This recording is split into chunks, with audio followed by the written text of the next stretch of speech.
అయ్యగారేమోనమ్మా. అయితే ఏమిటా, వెళ్ళి నీ పని చూసుకో.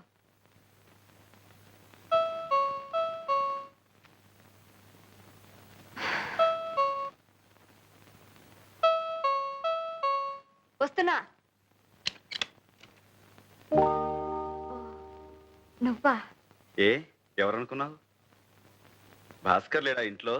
లేరు. ఆహా, ఈ వేళ ఆదివారం కదా, ఇద్దరు ఇంట్లోనే ఉంటారు అనుకున్నాను. ఉండాల్సిందే, ఏదో అర్జెంటుగా వెళ్లాల్సి వస్తే ఊరెళ్ళారు. గంగ ఎలా ఉంది? బాగానే ఉంది. నువ్వేంటి నవ్వుతా కనపడుతున్నావు? ఒంట్లో బాగుంటం లేదా? ఆహా, ఏం లేదు. సడన్ గా వర్షాలు, ఎండలు బాగా ముదిరిపోతున్నాయి కదా, కొంచెం వడదెబ్బ తగిలినట్టుంది. అందుకని. బాబు బాగా చదువుకుంటున్నాడా? పర్వాలేదు. భాస్కర్ డబ్బు కావాలని ఉత్తరం రాశాడు. కొంచెం ఆలస్యమైంది. మీరేం ఇబ్బంది పడలేదు కదా? అదా, ఇప్పుడు అవసరం లేకుండా పోయిందిలే. ఆయనకి ఏదో సర్దుబాటు అయిపోయింది. నేనే ఈ విషయం నీకు ఉత్తరం కూడా రాద్దాం అనుకుంటున్నాను. నిజం, ప్రామిస్. ఇంక ఈ విషయం గురించి నువ్వేమీ ఆలోచించక్కర్లేదు. కాంతమ్మా, అమ్మా, కాఫీ తీసుకురా. నేను ఇప్పుడే స్నానం చేసి వస్తాను.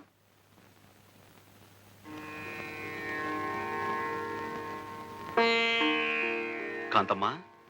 ఏం బాబు? శారదం ఏంటి అదోలా ఉంది? భాస్కర్ ఎక్కడా? అసలు ఏం జరిగింది కాంతమ్మా? జరగకూడదే జరిగింది బాబు.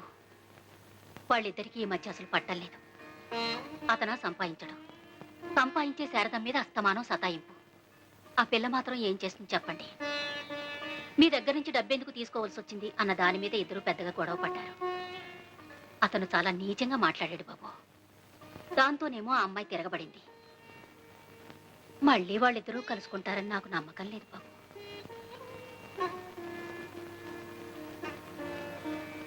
ఈ పూట భోజనంలోకి ఏం చేయించమంటావు? ఏం అక్కర్లేదు. త్వరగా బట్టలు సర్దుకో. నువ్వు నాతో పాటే వచ్చేస్తున్నావు. నేనా? ఇప్పుడెందుకు? ఎందుకో ఏమిటో ఇంటికి వెళ్ళిన తర్వాత చెప్తాను. కాంతమ్మా, బాబు, శారదమ్మ గారు బట్టలు సర్దిపెట్టు.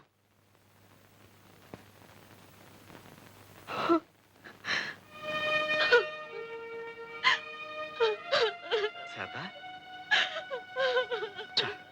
ఏమిటిది?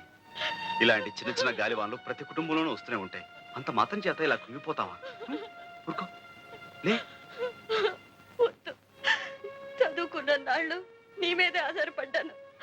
పెళ్లి కూడా నువ్వే జరిపించావు.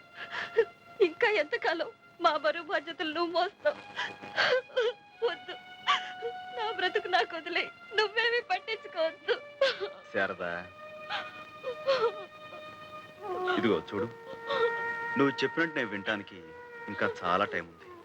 నువ్వు కొడుకులు కోడలతో పెద్దనమైనప్పుడు నువ్వు చెప్పిందల్లా నేను వింటాను. కానీ ఇప్పుడు మాత్రం నేను నీకన్నా పెద్దవాడిని. నేను చెప్పినట్టుగా నువ్వు వినాలి. ఏమిటి? బయలుదేరు.